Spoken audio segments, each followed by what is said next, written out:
હજરાના સુવાલી ગામમાં સસ્તા અનાજની દુકાનમાં ચાલતી ગેરરીતિની અંગે કલેક્ટર અને મામલતદારને રાજગરી ગ્રામ પંચાયત સભ્ય કિરણભાઈ અને હજીરા કાંઠા વિસ્તાર પ્રમુખ દીપકભાઈ દ્વારા લેખિત ફરિયાદ કરતા વહીવટી તંત્ર દ્વારા આજે કાર્યવાહી હાથ ધરાઈ છે।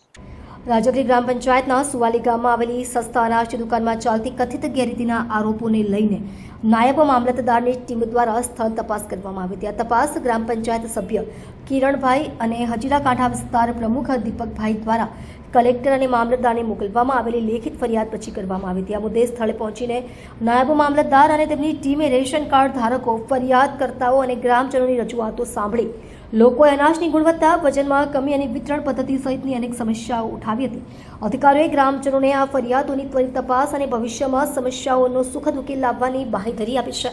તેમણે કહ્યું કે ફરિયાદોમાં ઉઠાવવામાં આવેલા બધા જ મુદ્દાઓ પર ગંભીરતાથી વિચાર કરવામાં આવશે। આગામી દિવસોમાં સંબંધિત સરકારી વિભાગ દ્વારા રેશન કાર્ડ ધારકોને ન્યાય મળે તે માટે કઈ કાર્યવાહી કરવામાં આવે છે તે સર્વની નજર રહેશે। ગ્રામજનો અને ફરિયાદકર્તાઓએ આ તપાસને સકારાત્મક પગલાં તરીકે સ્વાગત કર્યું છે અને આશા વ્યક્ત કરી છે કે હવે તેમની સમસ્યાઓનો ઉકેલ મળશે। દુકાનનો ટાઈમ તો કે ભાઈ દર મહિનાની 10 થી 15 અનાજ મળશે અને દુકાનનો ટાઈમ રહ્યો। હવે આ કોઈ અહીંયા અનાજ લેવા આવે ને તો કે ભાઈ અહીંયા મોરા આવી જાય, મોરા જાય કે તારે નહીં, બિચારા રાઠોડ લોકો 20-20 રૂપિયા રિક્ષાના ખર્ચે ત્યાં તક અહીંયા આ કોઈ વ્યવસ્થા છે? બેન મારી એક વસ્તુ એના લીધે 50% કાર્ડ બંધ થઈ ગયા છે। અમારા નિકિતાબેનને ખબર છે, રાજગરી ગામમાં 50 થી 70 થી 80% કાર્ડ બંધ છે આ જ રીઝનથી કે નથી સ્લીપ મળતી, કે જ્યારે આવે ત્યારે દુકાન પર એમને મળતા નથી। મરે તો કે સ્ટોક આવો છે, આ તમારા ગામના છે, રાજગરીના જ છે, એમને આવું આપ્યું છે અનાજ, તો પછી બીજી વાર માણસ ખાવામાં કામ જ નહીં આવે તો પછી ખોટો ટાઈમ વેસ્ટ કરીને લેવા શેના માટે આવવાના? જાનવર માટે તો લેવાના નથી।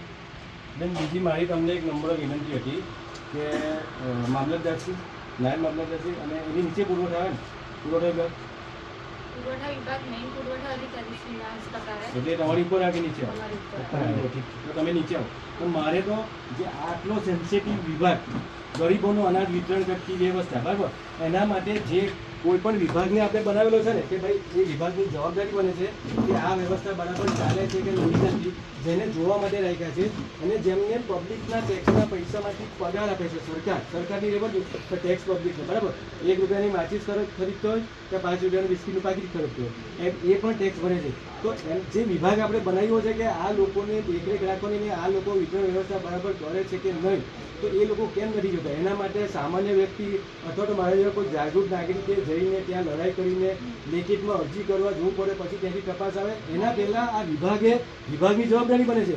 એ તો એમ કે આપણે વ્યવસ્થા રાખી છે વીવીસી, વિજિલન્સ કમિટી, ગ્રામ્ય તકેદારી સમિતિ, એ હવે અહીંયા તમારા ગામમાં હું જ્યારે ચાર્જમાં આવી ત્યારથી મેં જોયું કે બની નથી બની એનો મેઇન ઉદ્દેશ જે તમે કહો છો ને